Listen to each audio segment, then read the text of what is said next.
Soy Lili Larraundo en Un Día a la Vez. Mi podcast. Hola, hoy me encuentro con Caterine Trujillo, que es mi terapeuta y nos regaló este espacio. Vamos a conocer un poquito de su historia y voy a dejar que ella se presente. Hola Kate, ¿cómo estás? Hola Lili, muy bien, gracias a Dios y gracias a ti por estar en este espacio, por invitarme a tu espacio.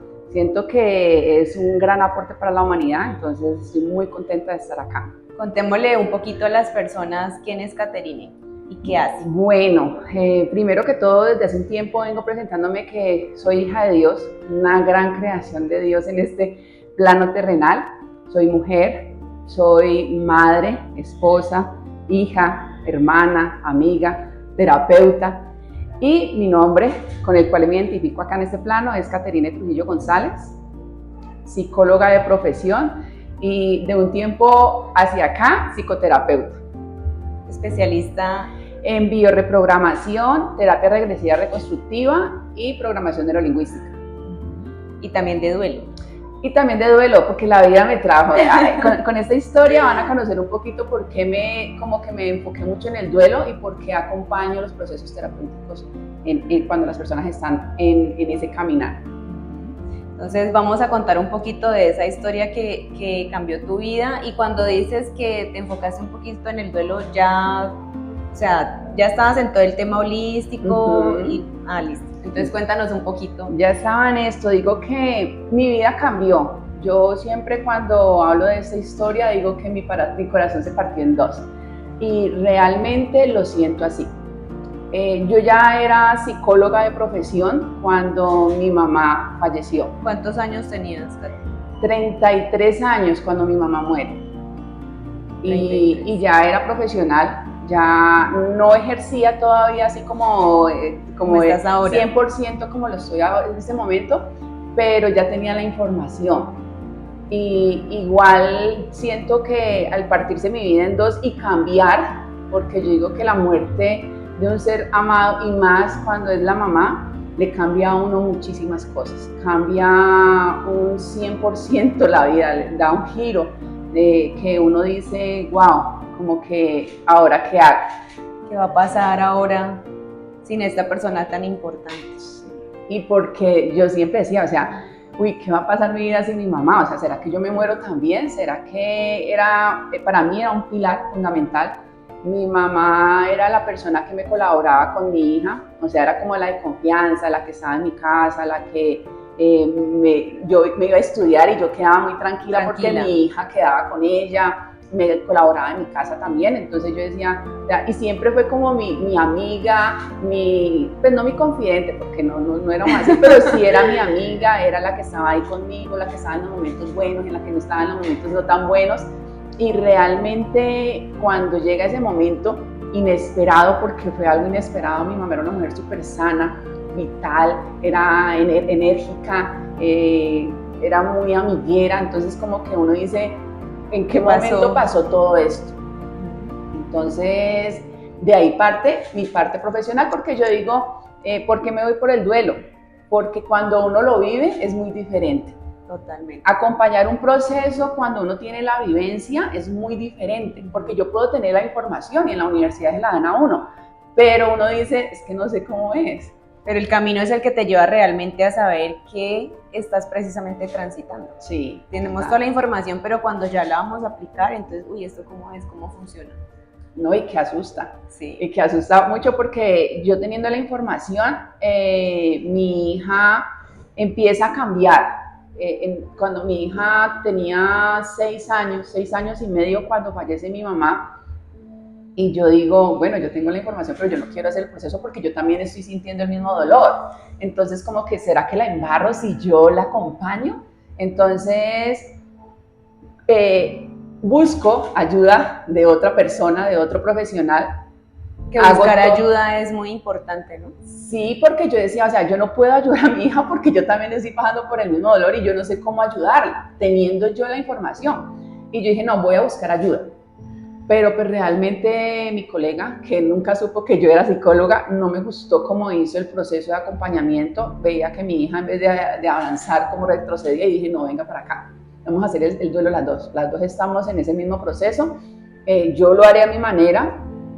Tengo mis compañeras, yo creo que la red de apoyo para mí fue súper importante, y mis compañeras me ayudaron mucho. Entonces me daban libros, información, me decía, Caterina, hace esto, Caterina, hace lo otro, y yo arranco. Y yo dije, listo, arrancamos las dos. Y fue un magnífico proceso. Entre las dos llorábamos, nos reíamos, yo la acompañaba, porque me acuerdo tanto que la primera frase que nos dijo mi hija cuando llegamos a la casa después del sepelio con mi esposo, me dice, mamá, papá, ¿y ahora quién me va a acompañar? ¿Quién me va a cuidar?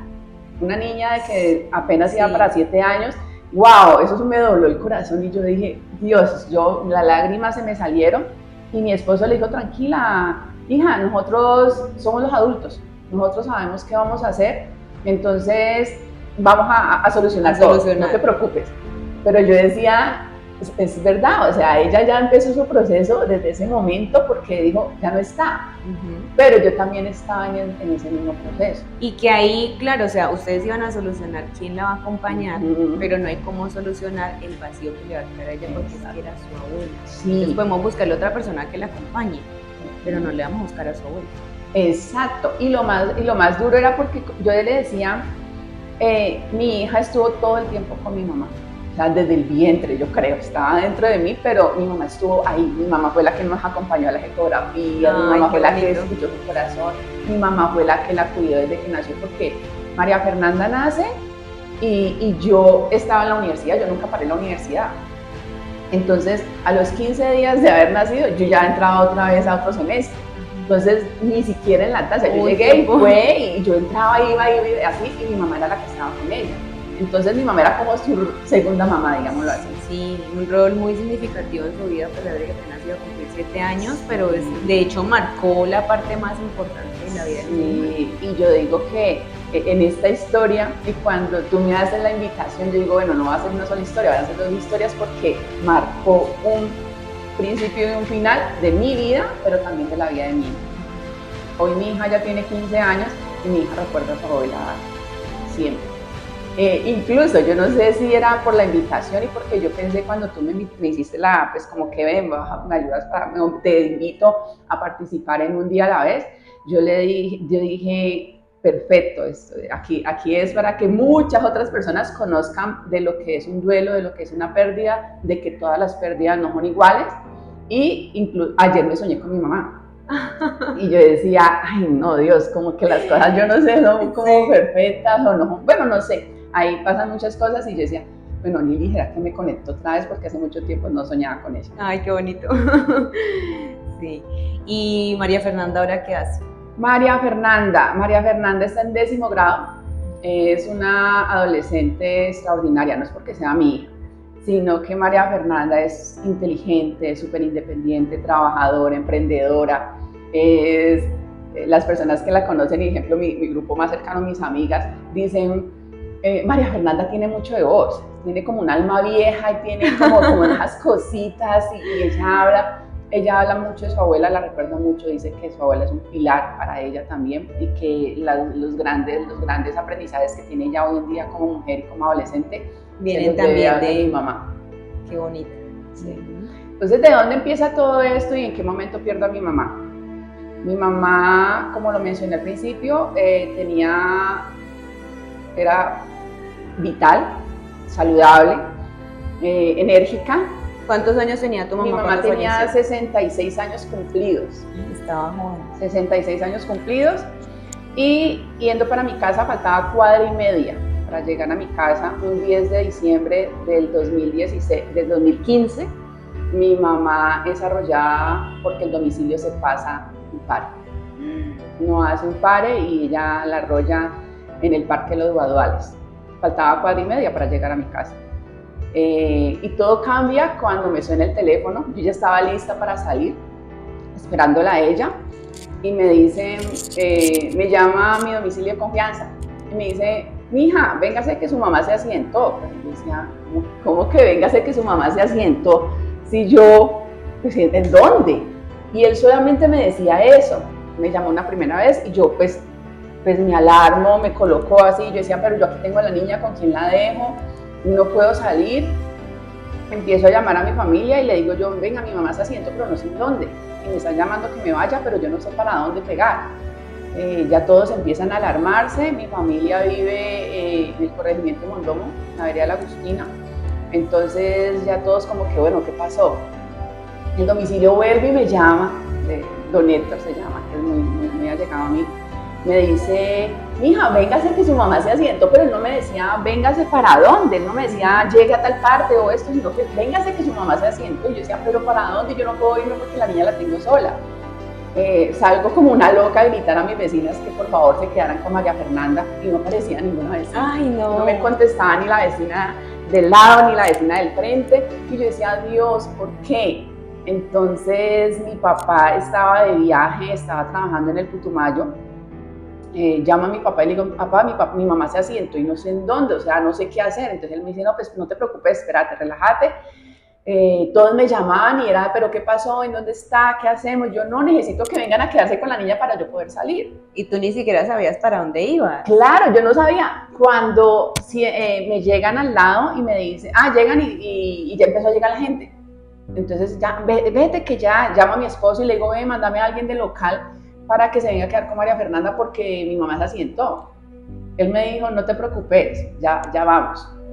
Pero él ya sabía que mi mamá estaba muerta, porque don Héctor ya la había llamado a él y le había dicho, doña Olga se murió. Entonces, pero a mí no me habían dicho. ¿Fue inmediatamente?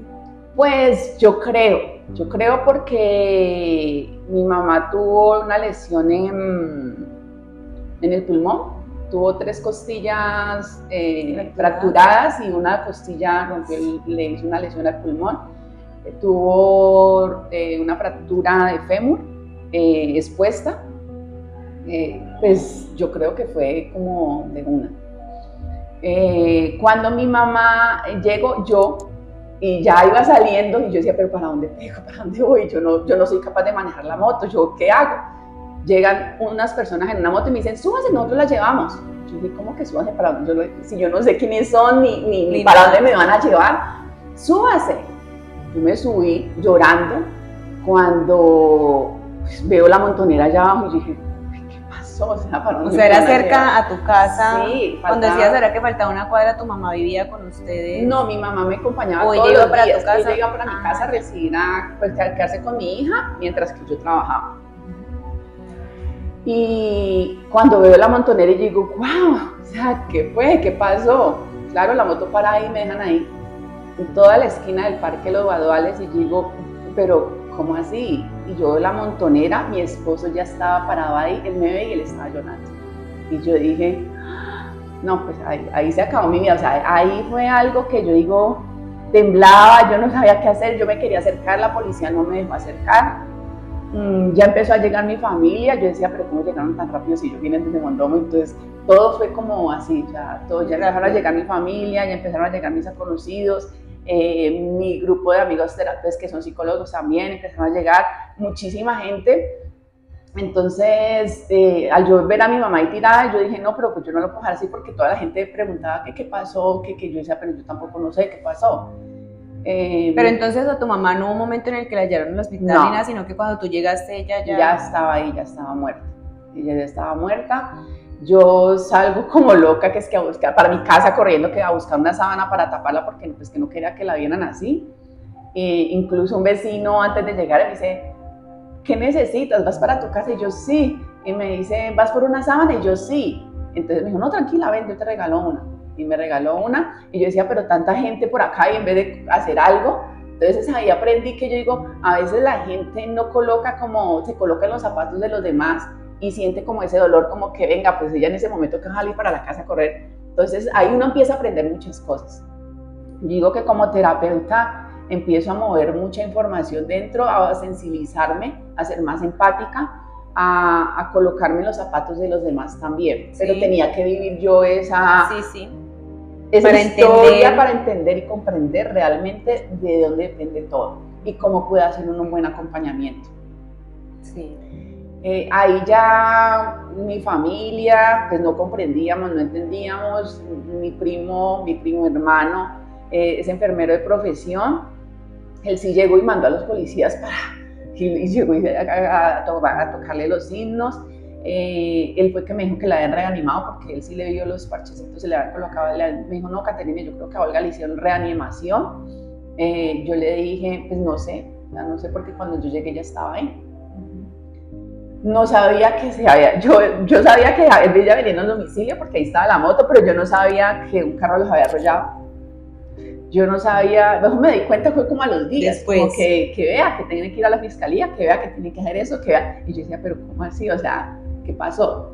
Entonces ahí me di cuenta que el domicilio no hizo el pare, que venía un carro y los golpeó y pues mandó a mi mamá como que fuera de la moto. Al domicilio no le pasó absolutamente nada.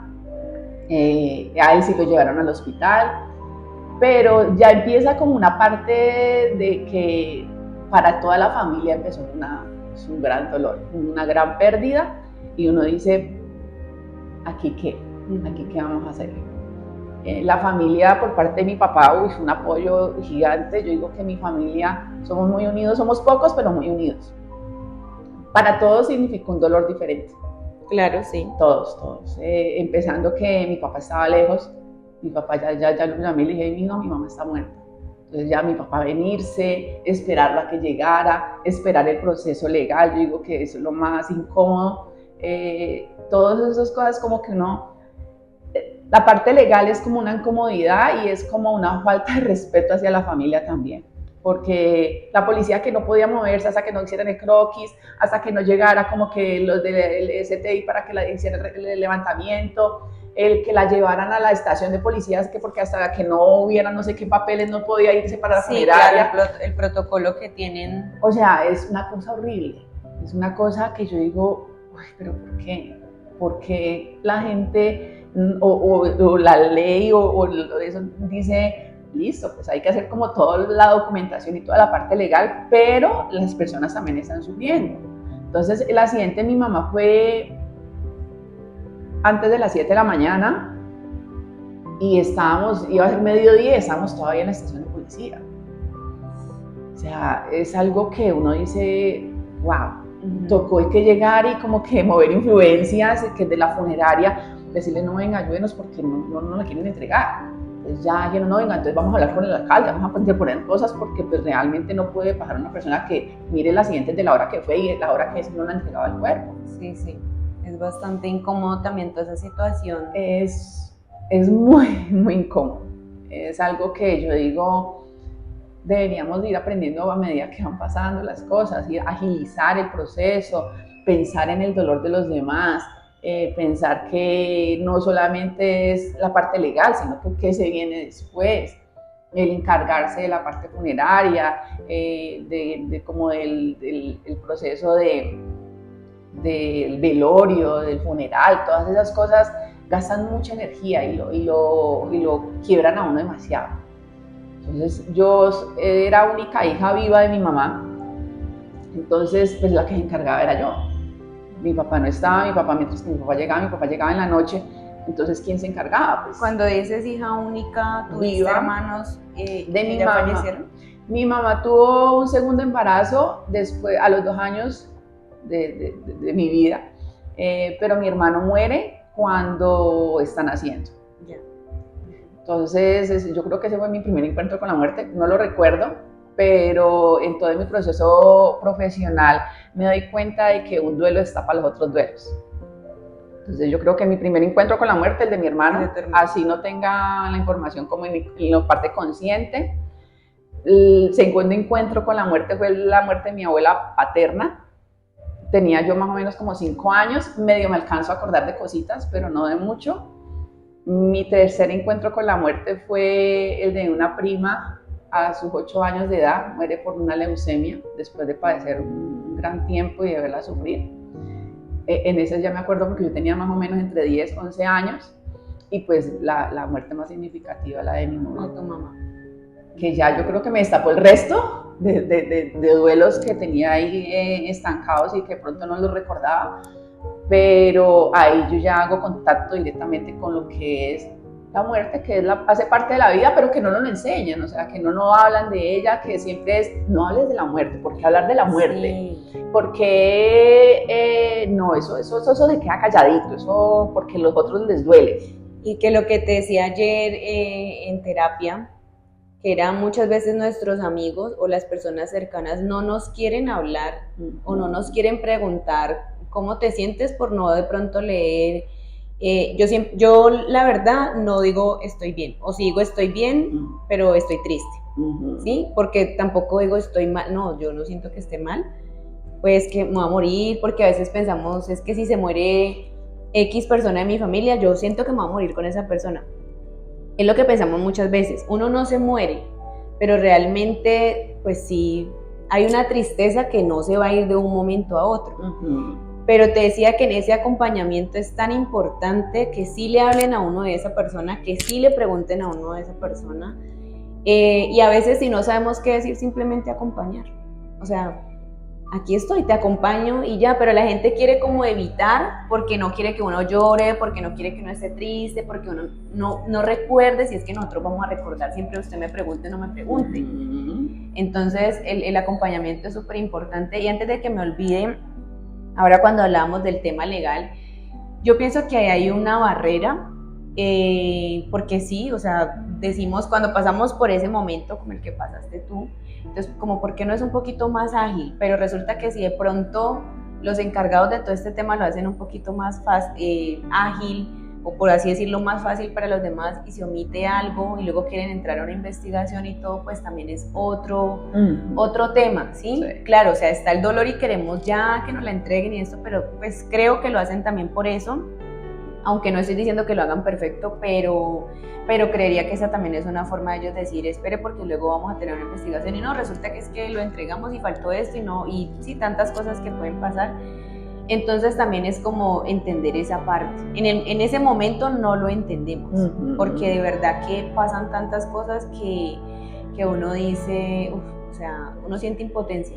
Y luego porque en el proceso de mi abuela pasaron muchas cosas médicas que uno no entendía. Y entonces era que no, empecemos a hacer el derecho de petición. De hecho, la primera cirugía que tuvo mi abuela en el 2020, tuvimos que hacer derecho de petición porque por todo el tema de la contingencia de la pandemia ella no la querían operar. Entonces como que no, operémosla después. Entonces yo decía, ¿qué tal que realmente nos hubiéramos quedado de manos cruzadas y no hagamos nada y esperemos a ver cuándo la operen? No sé qué hora puede pasar. Pero si aún con su primera cirugía yo realicé un derecho de petición y dije, no, mi abuelita, hay que operarla porque esta enfermedad actúa así, así, así, entonces queremos evitar esto, esto y esto. Realmente no lo evitamos porque pasaron muchas cosas, pero entonces todo es, o sea, hay tanto protocolo y hay tanta cosa que uno sí quiere que sea más ágil, pero también a veces, como decías ahora, hay que ponerse en los zapatos de la otra persona, que creería yo que, o sea, también son humanos, pero están haciendo un trabajo.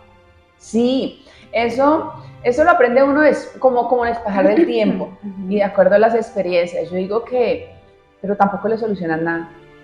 O sea, uno busca respuestas. Yo decía, pero ¿qué pasó? ¿Cómo fue?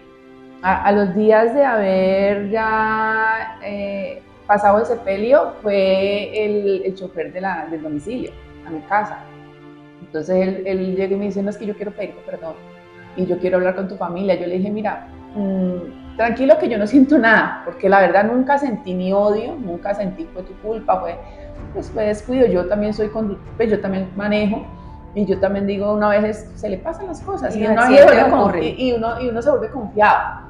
Entonces, que esta clase de sucesos le hacen que uno sea un poco, vuelva uno a ser correcto y a decir, pues si está el pare, si está el semáforo, si están las cosas, pues es para algo. Entonces eso también uno aprende. Yo decía, todo el proceso de mi mamá fue de aprendizaje para mí, fue mucha enseñanza. Entonces yo dejé de manejar como un mes y medio, no tocaba la moto porque yo no era capaz de subirme. Primero porque yo decía, sería parte irresponsable de mí porque yo no estoy bien. Yo sentía como si estuviera todo el tiempo ida, como si se hubiese apagado mi vida, no sé, como si mi alma se hubiese desconectado de mi cuerpo. Yo sentía algo así, yo decía, no sé qué me pasa, o sea, siento como que estuviera congelada, como si el tiempo se hubiese parado, como si yo me caminaba y caminaba porque el cuerpo, porque hay que caminar. Sí, porque hay que caminar. Pero me pasaba a las calles y yo decía después, ay, yo no me fijé que no viniera, o sea, que había que hacer paz. Cuando me pasaba yo decía, wow, o sea, como que volvía a aterrizar. Entonces, son cosas que uno aprende demasiado. Que ayer decía, por ejemplo, que después de la muerte de mi abuelita, y me está acordando ahora que ella todos los días preguntaba qué día son, y uno le decía, ella siempre estuvo consciente, pero yo sentía que ella todos los días preguntaba porque no quería que se le olvidara como los días en los que estábamos. Y eso me pasó después del fallecimiento de mi abuela, que te decía ayer como que yo me siento perdida, tengo que mirar en el reloj o en el celular qué día es hoy, porque es que no sé si es miércoles, si es sábado, y uno realmente siente como desorientado. Total, es como la desconexión que existe. Yo digo que ese vínculo que uno tiene con su ser amado es tan fuerte que cuando el cerebro ya dice, ya no lo veo y estoy en ese dolor, empieza uno a sentir como esa desconexión, que con el pasar del tiempo uno vuelve a tomarlo. Literalmente cuando yo inicio sentía mi corazón que se había partido en dos, y hoy en día mi mamá va a cumplir 9 años, sí, 9 años de fallecida, apenas siento que estoy otra vez volviéndolo como a unir con muchas cositas. Entonces, ahí también aprendí que el duelo, muchos de mis colegas me decían, eso te va a pasar, eso no va a mucho tiempo, eso. Entonces después con el transitar de caminar en el duelo, de talleres, de que yo fui muy bendecida y yo tuve una red de apoyo gigante. O sea, estar de tener la profesión de psicóloga me ayudó mucho porque pues, mis colegas me ayudaban muchísimo y tenía siempre ese apoyo y tenía siempre esa compañía y me decían, mira esta información, mira esto, hablemos. Entonces yo digo, uno aprende demasiado. Sí. Y cuando se descongela uno, cuando se empieza a descongelar, que ya es de ese limbo que uno ha vivido, que empieza como la vida otra vez a tomar como el rumbo, yo digo, volverle a colocar color. Porque para mí también fue que mi vida se quedó en blanco y negro.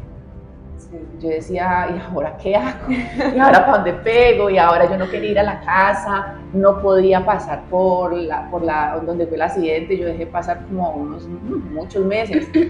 Tuve que hacer terapia para poder volver a pasar por mi casa, por ese sitio. Entonces yo decía, me voy por acá, por la calle de acá, no me voy por la calle de acá, pero por ahí nunca.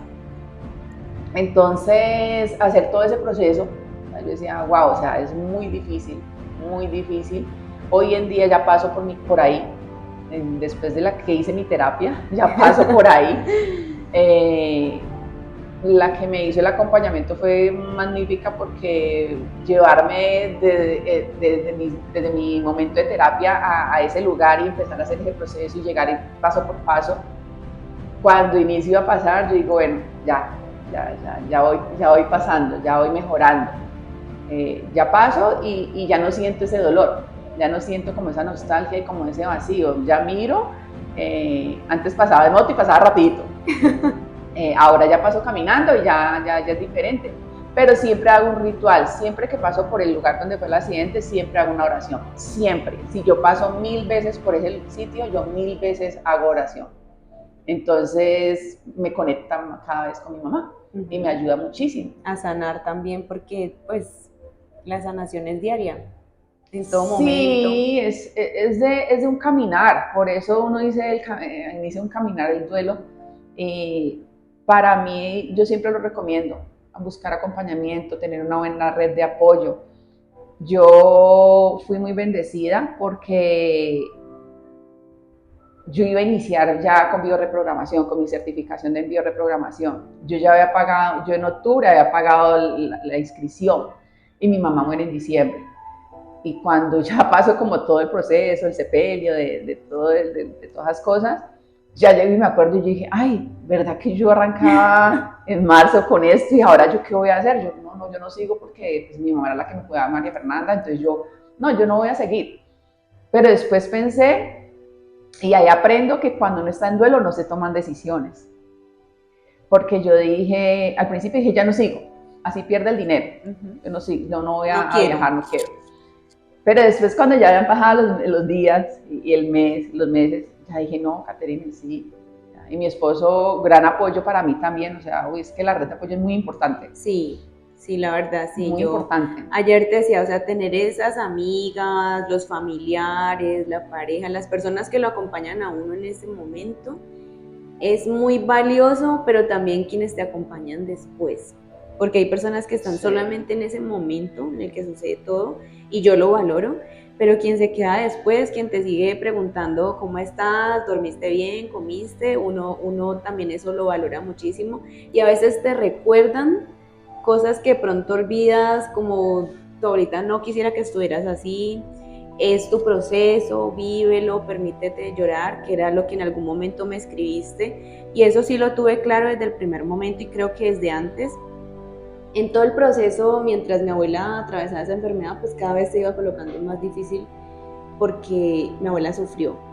Y algo que para mí fue muy difícil en este proceso era verla sufrir y ver que no podíamos hacer algo humanamente nosotros para evitar ese dolor, ¿sí? O sea, los medicamentos, las terapias funcionaron hasta un momento, pero de hecho había un medicamento que era tan fuerte que mi abuela tenía un comportamiento súper extraño cuando tomaba ese medicamento. Entonces tocaba siempre darle como una dosis bajita o dárselo hoy y no dárselo mañana, día de por medio, pero eso hacía que ella pues presentara más dolor. Y era como esa decisión entre ¿qué hacemos? Que ella actúe como una loca o que ella no le duela o que ella todo el tiempo esté durmiendo. Entonces con mi tía decíamos, yo prefiero que duerma. Y que duerma era así, o sea, que duerma de que vamos a dormir y nos despertamos más tardecito, pero también llegó un momento en el que decíamos, yo queremos, o sea, mi tía decía, yo quiero que ella ya empiece a dormir en los brazos del Señor, decía ella, porque ya es mucho sufrimiento. Entonces, cuando uno empieza como a sentir esa impotencia de que no puedes hacer algo, es un dolor que uno no puede explicar. Realmente la impotencia, el duelo, todo eso uno no lo puede explicar. Pero yo me permitía sentir cada cosa que pasaba. Y desde ahí empecé a tenerlo claro y decir lo que vaya a pasar después. Y trataba siempre como de decirle eso a mi familia, si queremos llorar, pues lloramos. Si queremos reír, porque igual uno, lo que te decía ayer, uno es que uno también se ríe y no significa que porque se murió la persona más importante de la vida, uno no se va a reír o todo el tiempo pues tiene que estar triste o todo el tiempo llorando o mira, ya se fue para un paseo o ya, no, es que la vida continúa. Pero cómo continúa es solo lo sabe uno, solo lo vive uno. Pero hay que permitírselo y permitir.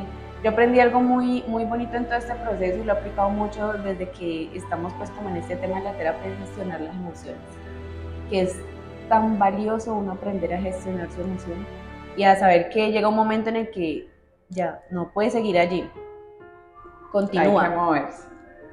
Es que hay algo muy valioso que yo, y lo hemos hablado, que estos temas deberían de ser de cátedra de primaria, de secundaria, de universidad y de todo, porque realmente si nosotros tuviéramos esta información sería diferente. No sería dejar el sufrimiento porque pues al fin y al cabo somos humanos y vamos a sentir, porque el dolor viene desde el apego, de decir es mi mamá, es mi abuela, es mi pareja, es mi hermano, es mi amigo, entonces ese dolor siempre va a estar, pero sería diferente cuando uno tiene la información. Sí, es muy porque diferente. El dolor con información cambia. Ya uno dice, estoy triste, estoy enojado, tengo miedo. Entonces ya uno dice, listo, lo vivo y lo siento, porque a mí me pasó. O sea, yo decía, yo lloré mucho. Lloraba en soledad, lloraba con mi hija, lloraba con mi esposo, yo lloraba mucho y pues mi mamá murió en diciembre. Mi mamá dejó su casa ya lista con arreglos, mi casa ya también tenía arreglos de Navidad. Yo dije, cuando llegué a la casa después de ese periodo, ya voy a quitar todo. Mi hija me dijo, no mamá, a mí me gusta la Navidad. Y yo dije, wow, tengo que respetar. O sea, yo estaba que yo no quería la Navidad, pero ella sí. Entonces yo dije, bueno, respeto la Navidad, la casa de mi mamá estuvo igual, pero mi familia es muy parrandera. En mi familia le gusta mucho, mi papá toca la guitarra, mi tía toca la guitarra, el esposo de mi tía toca la guitarra, mi primo toca la guitarra, entonces nos reunimos, cantamos los cumpleaños y pues en Navidad más. Claro. Yo creo que la gente decía, ven, esto no les dolió la muerte de Olga, porque nosotros nos reuníamos y guitarra y cantábamos y llorábamos porque era muy chistoso lo que tú dices. Nosotros nos reuníamos y empezábamos, cada uno a sacar una anécdota de mi mamá. Entonces hacíamos terapia grupal sin saberlo. Y empezábamos y nos reíamos y después llorábamos y después volvíamos y nos reíamos y después llorábamos y decíamos, nosotros la gente dirá que estamos locos. Pero yo dije, bueno, que la gente piense lo que quiera, que la gente diga lo que le dé la gana, porque pues realmente somos nosotros. Eso también lo aprendí. Y solamente nosotros sabemos lo que estamos viviendo. Eso también lo aprendí en terapia, no me importa lo que opine el otro. Yo sé de dónde viene mi lágrima, mi risa, lo que sea.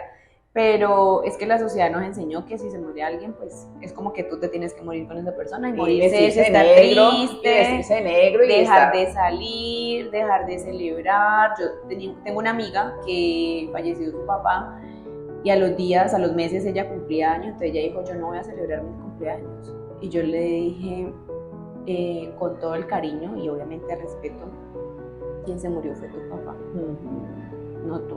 Entonces tú celebra tu vida. Yo no te voy a decir que hagas una fiesta, porque si para ti hacer una fiesta significa que le estás faltando al respeto, pues no, pero tú estás viva. Y me pasó con mis cumpleaños, era que muchas personas me escribían como si me podían felicitar. Entonces yo como, sí, o sea, tranquila, no pasa nada, porque es que una cosa no tiene que ver con la otra. Sí, mi abuela falleció 5 días antes de que yo cumpliera años, pero no significaba que yo no quisiera celebrar mi vida, porque es que yo estoy aquí, yo quedé aquí, y lo que menos quisiera mi abuela es que yo mis cumpleaños los celebrara pues ahí acurrucada en la cama en posición fetal llorando porque ella ya no está. No, tampoco hice una fiesta porque no estaba de ánimo, no quería, pero sí soplé mi velita y pedí mi deseo normal. Entonces una cosa no tiene que ver con la otra, pero la sociedad nos ha enseñado, no, es que te mueres literal. Y morirse es quedarse apagado todo el tiempo. Y hay algo muy importante con lo que dices, Lili, que es, después de la muerte de un ser querido, hay divorcios, hay que las personas se mueren en vida, se quedan toda la vida de luto. Sí. Y ahí me haces acordar, porque mi tía, la única hermana viva de mi mamá, me dijo para los cumpleaños, yo te decía ayer, el primer año es de supervivencia. Entonces son las primeras fechas, la primera fiesta de madre, cumpleaños, de amor y amistad, Navidad, o sea, las primeras veces, y es muy duro, muy duro. Entonces yo el primer cumpleaños de mi tía, después de que fallece mi mamá, le regalé una camisa, una blusa roja, a mí me gusta mucho el rojo, y yo le regalé una blusa roja. Y me dijo, no, mija, pero pues esa me la coloco después de que Olga cumple el año de muerta. Y yo le dije, ¿por qué, tía? Me dijo, porque no estamos en luto, y si mi tía tal fulanita de las hermanas de mi abuela me llega a ver así, me regaña. Yo le dije, tía, jamboadas. Yo le dije, no, la blusa te va a quedar linda, y el duelo se lleva por dentro. O sea, tus emociones están por dentro, y tú la única que sabes qué sientes, porque tú perdiste a tu hermana, pero yo perdí a mi mamá. Y yo no he dejado de reírme, yo no he dejado de bailar porque me gusta, yo no he dejado de muchas cosas, pero esa es la importancia de uno tener información. Sí. De que estos espacios, y yo lo decía, cuando Lili empezó con Un Día a la Vez, yo dije, maravilloso, maravilloso de que podamos dar gracias antes de que partan, de que podamos perdonar antes de que partan. No porque hacerlo, ay, no, es que ya me quedo con esa culpa y me carcomo por dentro porque no puedo decirle perdón. No, yo decía, con mi mamá nos hablábamos todo el día, porque nos veíamos. Yo me veía por la mañana que llegaba, al mediodía que iba a almorzar, por la tarde que llegamos, y sin embargo la llamaba cuando ella llegaba a la casa. Y yo digo, eso es lo que más valoro, porque eso siempre lo tengo. Yo dije, siempre hablé con ella, siempre estuve con ella. Nos disgustábamos, sí, como todo, como mamá e hija, como hija, mamá, nos disgustábamos, pero siempre estuve ahí. Entonces, siempre fuimos muy claras, siempre tuve esa oportunidad de decirle, en vida, gracias a Dios, empecé mi proceso terapéutico. Yo digo que gracias, bendito Dios, por mi profesión. Entonces, empecé todo ese proceso desde antes, y eso me ayudó muchísimo. Para el día del funeral, yo di las palabras. Yo di como las palabras, y yo decía, ay Dios, ¿de dónde me salió tanta cosa? O sea, ahí sin llorar y sin nada, yo decía, wow. Pero era eso, era mi caminar como profesional, era mi caminar como hija, y no tener pendientes, no tener deudas. Y yo decía, y la gratitud. Y eso realmente hay que vivirlo. O sea, hay que vivirlo, pero se siente tan bonito, y creo que ayer te lo decía, Recuerdo que un amigo me dijo, el cáncer en medio de todo, de lo feo que es bonito porque te permite hacer muchas cosas. Y sí, nosotros tuvimos la oportunidad de compartir muchas cosas con mi abuela, de perdonar sus hijos, de reunirse mi abuela, mi abuelo, sus 7 hijos y cada uno decir sus cosas, perdona, aquí estoy, te acompaño hasta el último momento. Y me acuerdo mucho cuando estábamos en la misa, estábamos mi papá, estaba sentada yo y mis sobrinitas había hecho al lado. Yo le dije, vete para donde está tu mamá. Y me dijo, no tía, yo quiero estar contigo. Y ella, se le salían las lágrimas porque mi sobrinita tiene 6 años, pero ella lo entiende. Y yo tengo una relación muy bonita con ella. Y siento que ella, en todo este tiempo desde diciembre, una vez el 24 me dijo, tía, todo va a estar bien. Porque yo decía, esta es la última Navidad con mi abuela. Uno ya como ve la enfermedad y uno empieza a ver que la persona ya no va a resistir tanto. Y yo le dije, bueno, está bien, quédate ahí. Acá al lado estaba mi tía y entonces mi tía le dice, no sé si me dijo a mí, pues como que eran las palabras o a mi papá, creo que le dice a mi papá. Y entonces mi papá le dice, no, tú. Y entonces ella dice, no, yo no soy capaz, yo ahorita no quiero hablar, yo no puedo hablar, yo no quiero hablar. Entonces yo la miro y yo le digo, tía, tú eres la indicada para eso. Mi tía es pastora. Obviamente ese día estábamos muy afectadas, las dos decíamos como que ayer nos sentíamos fuertes, es decir, el día del sepelio, pero ese día las dos siento que nos levantamos con el mismo sentimiento de ¿qué está pasando aquí? Y yo así, tía, y me acuerdo que estábamos almorzando o comiendo algo, no sé, y yo le dije, tan extraño, ¿cierto? Porque le pedimos mucho a Dios que se llevara a mi abuela y cuando ya llega ese momento es como que, no, es inexplicable. Y mi tía, no, yo no quiero hablar, y yo, tía, sí. Yo sé que Dios te da la fortaleza para las palabras que le queremos decir a las personas que nos están acompañando. Dio unas palabras muy bonitas, muchos de mis amigos me decían, ¿quién fue la persona que habló? ¿Ella quién era? Y yo, mi tía, la hija menor de mi abuela. Dijo unas cosas muy bonitas y yo les contaba, no, ellos, pues esto que te estoy contando de que ella no quería hablar y mi amigo, menos mal no quería hablar. Porque ella dio las palabras, dio unas cosas muy lindas y luego como que ¿quién sigue? ¿Quién va a coger el micrófono? Y ese momento, o sea, a muchos nos causó risa. Y la gente dirá, no, aquí no, nadie se puede reír, es que estamos en la iglesia, ya vamos a salir para el cementerio, pero son cosas que pasan y lo bonito es eso, lo que tú decías, dar las palabras ese día es muy difícil, o sea, es duro porque es que el corazón tiene como tantas emociones en ese momento, pero esa fortaleza siento que la da el proceso que has hecho antes. Es que eso es algo que en el caminar uno va aprendiendo. Yo nunca me imaginé que yo iba a ser capaz, ni sé cómo lo hice, o sea, yo sé que fue Dios y que fue su poder con su Espíritu Santo que me iluminó y me dio como las palabras correctas, porque mi mejor amiga me decía, yo me quedé aterrada, y el esposo era abogado porque él falleció también hace 2 años. Y el esposo le había dicho, Caterine, parece que hubiera estudiado cátedra, porque dijo esas palabras así, porque fue tan así. Y además yo lo único que me acuerdo era que la Eucaristía de mi mamá fue en Mondomo, en la parroquia de Mondomo. Yo lo único que me acuerdo que vi era que estaba muy llena, que no habían sillas y que había mucha gente y estaba parado. Y yo decía, ¿de dónde salió tanta gente? Y ahí comprendo que mi mamá era muy carismática, que era muy querida, que ella pasaba a alguien y era, venga, aquí tiene el vasito de café, venga, tome un poquito de agua, venga, haga esto, venga lo otro. Entonces yo digo, ahí el apoyo del caminar, digo, porque yo soy más, no es que sea... No eres tan amiguera. No es que no sea amiguera, sino que yo soy un poquito más como seria, o sea, yo voy a la calle y si yo veo a alguien de frente, yo hola. Pero si yo no soy en cambio mi mamá era de pararse y de conversar, y yo, mamá, caminábamos, que estamos en la mitad de la calle, caminamos, no, pues espérate. Entonces, como que eso yo dije en ese momento, todo lo que ella construyó.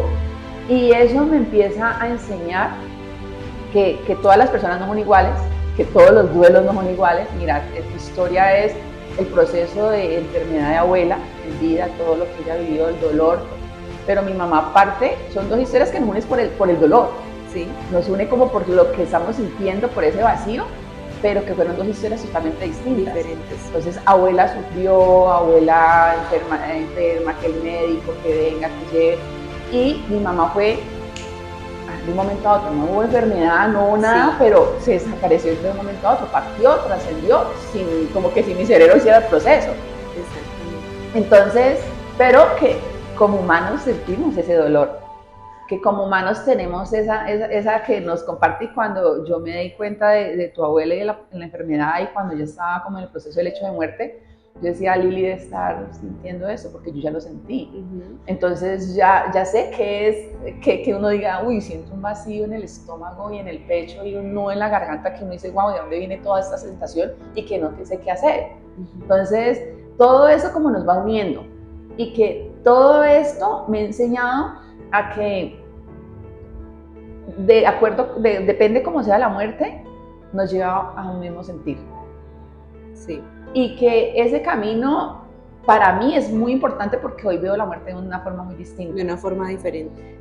Mi papá el año pasado tuvo un diagnóstico, y cuando hablábamos yo le dije, no, papá, pues viva. No se va a hacer lo que le diga el médico. Sí, haga su proceso, su parte clínica, haga todos sus procedimientos, sus exámenes, todos sus medicamentos, pero viva. No se vaya a achicopalar, porque eso es lo que lo mata a uno. Claro. Y cuando me decían, ay, pero es que si llega a morir, pues si llega a morir, pues en tierra, porque ¿qué más podemos hacer? O sea, yo ya lo veo diferente, y ya lo aprovecho de una forma distinta. Es la realidad, sí. Y cuando ya hablo, entonces ya tengo la madurez de decir, venga, pues yo quiero que cuando me muera, yo ya no quiero sepelio en tierra. Entonces, ¿por qué? Porque yo ya viví que era sacar los restos de mi mamá, y yo dije, pues chica, eso como duele, y ¿con qué le voy a dejar como el cargo a que no? Le dije, no, yo quiero que me cremen. Y hablando con mi familia me decían, ¿cómo se te ocurre dejar de hablar de eso? Que yo le dije, no, es que yo quiero eso. Sí. O sea, ¿cómo quiero? Yo quiero que mi sepelio sea así. Ahora ya digo, ¿cómo quiero que me recuerden si yo me muero? O sea, porque hoy puedo estar viva y mañana no sé. Yo le digo a mi hermana, si yo llego a estar en algún momento en que me están hablando, yo no quiero sufrir tanto a mí. Yo de una vez voy firmando mi documento de mi muerte digna, porque es que es mucho sufrimiento. Exacto. Pero uno ya lo empieza a ver diferente.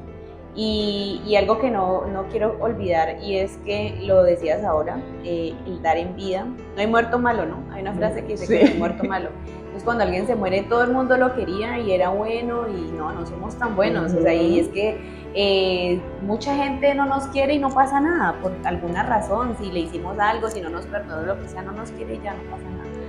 Pero a esas personas que nosotros queremos, que todavía están aquí, hay que decirles, sí, es que te quiero, te extraño, te valoro. Yo se lo digo a mis amigas, se lo digo a mi hermana, a mis familiares, porque es ahora. Sí. Y algo que mi abuelita me enseñó, y ella lo dijo en muchas conversaciones que tuvimos, era, si yo me voy feliz.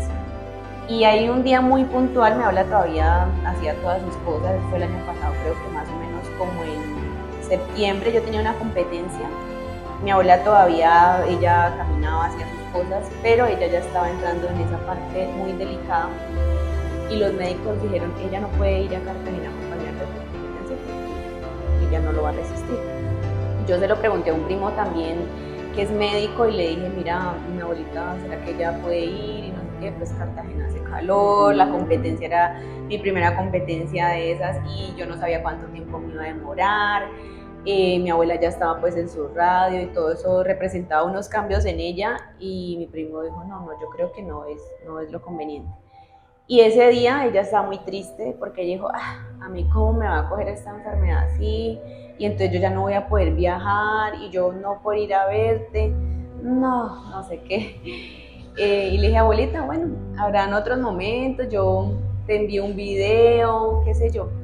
Y dijo, bueno, sí, habrán otras formas de vivir, que tú me cuentes, que tú me cuentes la experiencia, qué tal, cómo te va. Y ese día lo dijo, y lo tengo tan presente, que dijo, vea mamita, si yo me voy feliz, porque el amor me lo han dado en vida. Y yo pido que todos ustedes, mi familia, pues mi esposo, mis hijos, mis nietos, tengan vida para hacer lo que les gusta, para seguir haciendo lo que les gusta. Entonces son cosas muy bonitas, porque ella se sintió amada. Y recuerdo que el día del sepelio, una de mis primas, Lorena, decía, mi abuela sintió tanto amor que ese amor le dio fuerzas para estar viva mucho tiempo. Porque mi abuela, yo realmente, y siempre lo decía, mi abuela se la puso difícil al cáncer. Mi abuela no se murió rápido, y mi abuela se deterioró después del 25, después de Navidad, se empezó a deteriorar. fue ahí cuando ya la vimos como que se está apagando, pero mi abuela se le puso bien difícil porque ella le dan un diagnóstico y pasó esto y pasó lo otro y mi abuela, a mí esta enfermedad no me va a acabar, no va a poder conmigo, y mi abuela fue muy fuerte, o sea, luchó muchísimo. Y siempre obviamente uno guarda la esperanza de que lo logre, que eso es lo que uno quiere, de que se mejore. No lo logró, pero sé que en medio de su dolor ella también se fue tranquila con muchas cosas, porque pudo sanar, porque pudo perdonar, porque pudo vivir y sentir ese amor de sus hijos, de sus nietos, de sus bisnietos. Yo veía como Samantha, se llama mi sobrina con 6 años, mi abuela ya ahora último ya casi no escuchaba, y mi sobrina habla muy bajito, pero mi sobrina sabía que mi abuela no escuchaba. Ella llegaba y, nombre de Dios, abuela, pero intentaba decirlo lo más duro que ella puede, o sea, levantar su voz. Y decía, mira, y tiene 6 años, pero ella quería que mi abuela la escuchara. Entonces mi abuelita le daba la bendición y todo eso. Me pareció muy bonito que mi abuela pudiera disfrutar de ese amor de los niños, que es tan genuino, ¿sí? Que ellos no conocen nada, se enojan y pelean con uno y todo, pero ellos realmente no conocen a profundidad como ese sentimiento. Entonces, que ella viviera todo ese amor me pareció bonito y creo que es lo que merecemos todas las personas en vida. Mira que ahí me haces acordar que mi mamá en vida siempre me decía, yo no quiero una muerte en la cama por mucho tiempo. Yo le pido a Dios de que el día que me muera de una y ya. Y así fue. Y de alguna manera Dios se lo concedió. Exactamente. Y también fue porque ella mencionaba mucho eso. No me gusta porque a mí mi intimidad, que me vean desnuda, que el baño, o sea, para ella era traumático estar enferma y hacer eso. Entonces yo decía, wow, o sea, Dios, ¿cómo es? Y también aprendí que si nosotros apagamos el automático, uno sabe el momento. Y tú lo decías hace un momento. Yo sabía que mi abuela no iba a pasar de tal tiempo, o que de pronto moría de mis cumpleaños, o que eso, y uno aprende. Cuando uno apaga el automático y empieza a vivir como más consciente en el presente, en el aquí y en el ahora, uno se vuelve observador de lo invisible. Sí. ¿Por qué? Yo en el momento no lo vi así, pero mi mamá empezó a actuar diferente en las últimas semanas. Mi mamá en la vereda no le gustaba salir. Ella era muy de casa, ella era muy amiguera, pero que llegaran a la casa, pero que ir a eventos y que eso no. Y como era diciembre, en la vereda hacen pues que el juego, el bingo, que se reúne la comunidad como para ir organizando la Navidad y todo eso. Y cuando el día que murió, me dijeron, en el velorio me decían, ve Caterine, tu mamá, más raro, tu mamá llegó que es que a jugar bingo allá y tu mamá nunca iba a esas actividades, y que yo digo, wow, o sea, ella ya se estaba despidiendo. Ella ya estaba, entonces después me decía, no, es que mira que yo hablé con tu mamá tal día y es que yo hice eso, y yo decía, ya, debemos apagarnos. O sea, la vida nos lleva tan rápido que perdemos muchas cosas, perdemos momentos, y ahora me acuerdo, yo aprendí a que le digo a mi esposo, ve, cuando te vas de la casa, así yo esté dormida, despídete. Sí. Dame un beso, dime chao Katy, y yo también hago lo mismo, y con mi hija igual, y nos acostumbramos a que yo le digo a mi hija, te amo, y mi hija me dice, te amo mamá. No somos muy de abrazos y eso, porque pues no es que yo sea muy la más tierna, pero yo se lo demuestro de otra forma. Yo demuestro mucho mi afecto, mi lenguaje de amor es mucho de tiempo de calidad. Entonces yo dedico mucho tiempo y escucho y disfrutamos el café y disfrutamos eso, y eso lo aprendí también después de la muerte de mi mamá.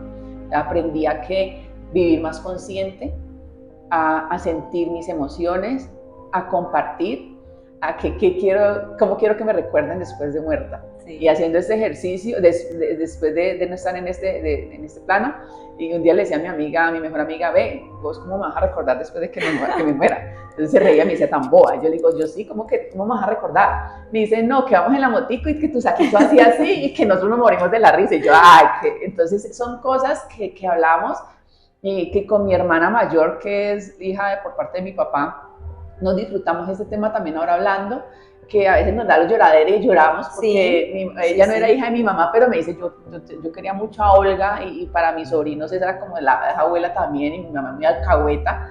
Entonces como que todas esas cosas que uno aprende a valorar, y también aprende a respetar los espacios. A respetar, sí, totalmente.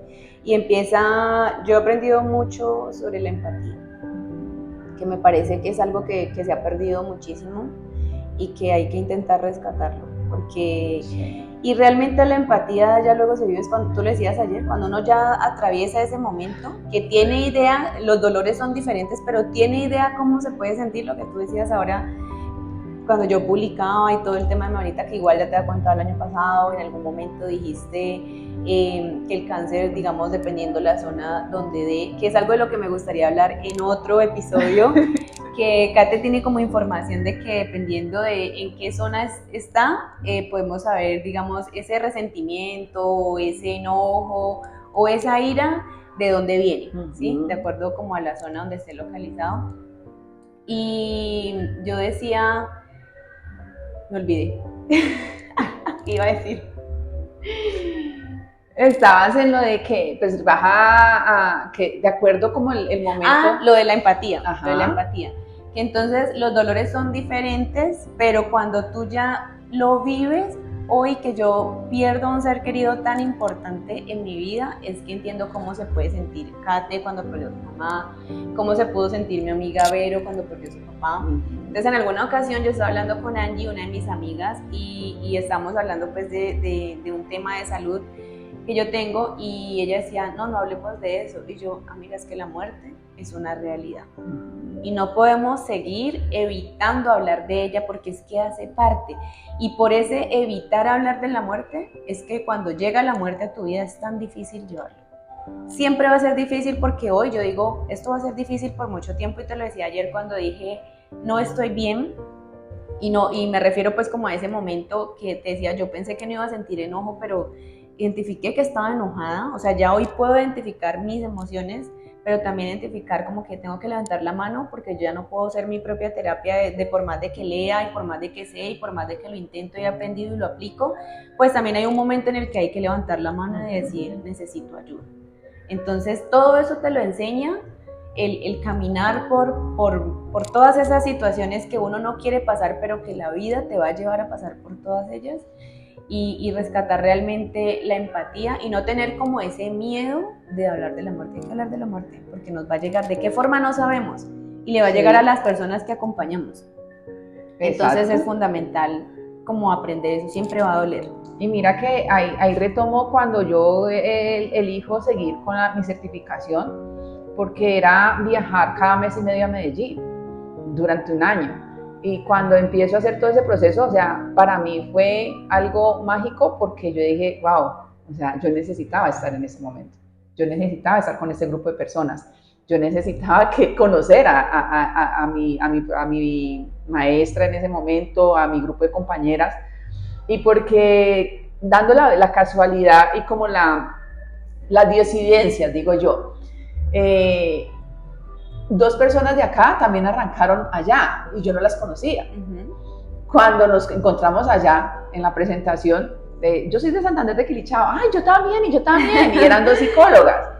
Y entonces yo, ¿cómo así? Y para mí fue una ayuda porque yo decía, tanto dolor que tengo acá, pero tengo que ser fuerte porque tengo que seguir, pero tengo que muchas otras cosas. Y una de mis colegas en ese momento y compañera de estudio empieza a hacerme el acompañamiento, y cada que nos veíamos, o sea, cada que nos viajábamos o nos reuníamos a estudiar, me preguntaba sobre mi mamá y hablábamos, y yo decía, un día estaba yo como cardíaca y yo dije, bueno, y es que Neji, ¿por qué me pregunta tanto mi mamá? ¿Y por qué me decía contar tu historia? ¿Cómo fue? Y cada vez, y ahí comprendo que la necesidad de hablar. O sea, para nosotros conocer nuestras emociones, para nosotros saber reconocerlas, aceptarlas y gestionarlas, debemos hablar. De lo contrario, nos llegamos y nos tragamos todo, como lo que nos han enseñado la parte cultural, las creencias, a no hablar, pues resulta que es que tenemos que hablar. Sí. Para poder gestionar. No hay otra manera de gestionar. Sí, total. No hay otra forma de cómo mover la parte interna si nosotros no hablamos. Y con ella me decía, después ya cuando nos graduamos, Veo, ¿sabes por qué yo te preguntaba tanto por tu mamá? Es porque ella es una psicóloga con más experiencia, de más años. Y yo le decía, no, es porque te estaba terapiando. Y yo, ay, no, ¿y por qué me terapias de esa manera? Entonces, como que todas esas cosas, pues yo le digo, te lo agradezco ahora. Sí. Y se lo agradezco y le doy un reconocimiento a Nelly porque fue un apoyo también. Mi amiga María Clara fue una ayuda, mi amiga Elena, todo mi grupo como muy cercano, mi papá, mis tíos, mi hermana, mi esposo, mi hija, o sea, fueron maravillosos y lo siguen siendo. Porque yo te decía ayer que incluso en la primera fiesta de madre, sin mi mamá, yo iba para el cementerio y mi hermano me llama y me dice, Caterina, te recojo. Y yo no voy a ir porque yo voy para el cementerio. Entonces me dice, no, pero es que no te puedes quedar con el dolor de tu mamá, que tu mamá está muerta. Entonces yo le decía, no, espérate un momentico, cuando pierdas a tu mamá, hablamos nuevamente y me vas a decir qué es lo que yo estoy sintiendo en ese momento. Entonces yo, no, tranquila, bájale como a eso y vamos al cementerio, te acompaño y después hacemos el resto, la invitación que te tengo. Yo, perfecto. Es por eso, la empatía nos lleva a eso, nos lleva a conocer las emociones, de los demás, a respetar, que muchas veces en el duelo solamente necesitamos, estoy aquí. Exacto. Y que a veces necesitamos un mensajito. Y uno dice, así no lo conteste, porque a veces uno no tiene como la fuerza y como la energía para contestarlo, pero uno dice, uy, sí, me sirvió. O una llamada. Mira, uno a veces no sabe qué decir. Mi hija, yo te comentaba ayer, mi hija decía, mamá, ¿uno qué dice cuando le muere a alguien a otra persona? Y yo digo, nada, simplemente mira, aquí estoy, te estoy acompañando y aquí estoy.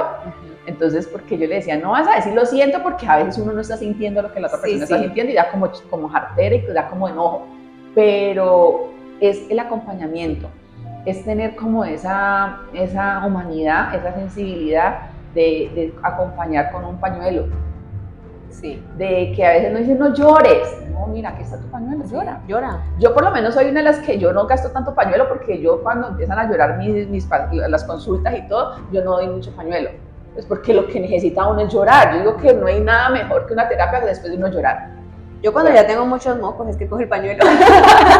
Sí, pero sí, es necesario hacer todo eso. Yo digo que para eso están las emociones, para eso está la tristeza, para ayudarnos a vaciar. El enojo está para eso, para ayudarnos a como que, pues estoy enojado con Dios, o estoy enojado con la vida, o estoy enojado con lo que sea, o con el cáncer, o con el accidente, pero estoy enojado. Entonces, yo siempre he mencionado, nunca guardé rencor, siempre lo he dicho y lo he reconocido, no siento nada por esa otra persona. Nunca tampoco dije, voy a hacer la parte legal y para que lo metan a la cárcel, porque yo dije, yo le voy a embarrar la vida a un muchacho con una familia, con unos hijos. Dije, no, porque igual eso no me va a devolver a mi mamá. Sí. Siempre se lo dije a él el día que fue a la casa, mira, yo sé que tu conciencia va a hacer lo que necesites ser, porque es muy berraco. Yo me imagino que debe ser muy tenaz, que yo como conductora haga perder la vida de alguien y yo solamente cerrar mis ojos y decir, fue mi responsabilidad, eso debe ser muy tremendo. Y yo dije, con eso basta. Y los accidentes ocurren y ninguna persona, ninguno de nosotros está exento de ocasionar o vivirlo. Sí, entonces, mira que yo estuve el día de resurrección, nosotros tuvimos un accidente con mi esposo y veníamos con mi hija y sentí la muerte. Y le decía yo a mi hermana, mi hija, pues la muerte no duele, o sea, porque uno queda como en blanco. Yo le dije no, entonces me dijo sí. Y otros pacientes, otros consultantes me han dicho, cuando estuvieron en COVID me dijeron, no, es que no se siente nada, uno solamente siente que se duerme y ya. Entonces yo dije, uy, gracias a Dios, yo creo que son los mensajes que me han dicho que mi mamá no sintió dolor, porque también yo pensaba lo mismo, pues tú porque acompañaste a tu abuela durante todo su proceso de enfermedad, pero yo decía, uy, mi mamá sí será que sintió dolor, y me preguntaba y mi corazón me hacía como que, uy, wow, pero ahora sé que no. O sea, ahora comprendo muchas cosas y yo digo que hay muchas personas que le tienen miedo a la muerte, pero están muertas en vida, sí. No disfrutan, están enojadas, tienen rencor, tienen odio, viven tristes, viven con miedo, entonces no viven, están muertos en vida. Entonces yo digo, ahora yo vivo y ahora me lo disfruto, sí, y ahora yo me río y digo, ya, y me tiro, me voy a disfrutar, y digo, voy a disfrutar lo que tenga que vivir, lo voy a disfrutar. Sí, yo también hoy digo, estoy viva realmente y he tenido un despertar para mí muy significativo, muy bonito. Aprovecho también el espacio para agradecerte porque haces parte de todo esto, porque muchas de las cosas que hablamos el año pasado también era como que no nos han enseñado a valorar que no necesitamos estar mucho tiempo con alguien, sino, tú lo dijiste ahora, tiempo de calidad es el que tú compartes con tu familia y eso es lo que enseña. Y no hemos tenido, todavía no tenemos un año de terapia, creo, ni han sido muy consecutivas, pero realmente han sido muy valiosas y eso es lo que realmente enseña. Entonces, muchas gracias por este espacio, por contarle a las personas que nos están escuchando una parte de ti. Y aquí mismo te dejo la invitación, si en algún momento se puede, para hablar del tema de lo que decías, que generan pues como esas emociones que generan ciertas enfermedades. Y recuerdo que en una ocasión el año pasado me dijiste, si tu abuelita lo hubiera conocido antes, tal vez hasta se podría curar de esa enfermedad. Y eso siempre me ha quedado sonando y quisiera que en algún momento lo contaras, porque tal vez muchas personas necesitan esa información y no lo saben. ¿Dónde tengo que sanar? Adentro, para que la enfermedad que tengo hoy también se vaya. Y pasa, ¿no? Yo he visto muchos testimonios de eso, sí, y que a veces incluso los médicos dicen, pero increíble, esto aquí qué pasó. Entonces, que en otro momento podamos hablar también de eso. Claro, por supuesto, no, yo estoy súper encantada con tu espacio, a mí me encanta, yo soy una fan número uno de Un Día a la Vez, porque gracias. Ese es mi lema también, o sea, yo vivo un día a día. Para mí es... Y es difícil, ¿no? Día a día. Porque uno no, o sea, no es que eso resulte de un día para otro y que es fácil, no. Pero cuando uno lo empieza a intentar, se va dando cuenta que cada vez es un poco más fácil y que realmente vive la emoción de ese día. Y bueno, ya no nos preocupemos tanto porque va a pasar mañana, porque mañana es otro día y mañana miramos qué solucionamos mañana. Sí, pero yo no, muchísimas gracias, Lili. Yo digo que ese espacio va a llegar a muchas almas. La gente dice los propósitos, ¿cuál será mi propósito? El primer propósito es vivir, ¿sí? Y de ahí para adelante lo que venga. Entonces no se preocupen por eso, por buscar, ¿será que me va a ir bien? ¿Será que me va a ir? No, vive, disfruta, apasionate por lo que haces, siembra. Este espacio de Un Día a la Vez es una siembra, que tú vas a ir cosechando más adelante y lo vas a ir viendo, porque esta información, entre más la multipliquemos, menos sufrimiento va a haber. Y el sufrimiento es lo que enferma. Es lo que queremos, exacto. Y la enfermedad no es mala tampoco. La enfermedad simplemente es una forma de tu cuerpo de decir, hey, está pasando algo, revisa, como que ve, que estás como que tragándote tus emociones enteras y no las estás como digiriendo, no las estás aceptando. Entonces, como que esa es como la enseñanza. Entonces, gracias, Lili, gracias por haberme invitado a Un Día a la Vez, gracias por contarme tu historia, por abrir tu corazón. La vida siempre son los momentos indicados. Así es. Y le llega a uno la información en el momento que uno esté preparado también, y que uno esté preparado y que el alma. Ahí también le digo yo, o sea, la muerte siempre uno dice, duele y no estoy preparada. No, sí, estamos preparados, porque nuestra alma es muy sabia, o sea, nuestra alma sabe cuándo nacemos y cuándo partimos. Que lo hemos olvidado conscientemente, la parte consciente es otra cosa. Pero yo sé que este espacio va a dejar muchas cosas bonitas para la humanidad. Y gracias por abrirme tu corazón, gracias por abrirme tu espacio y nada, pues que sean muchas otras invitaciones, que por supuesto las aceptaré. Vale, muchísimas gracias, Katy. Gracias, Lili. Chao, amigos, nos vemos aquí en Un Día a la Vez.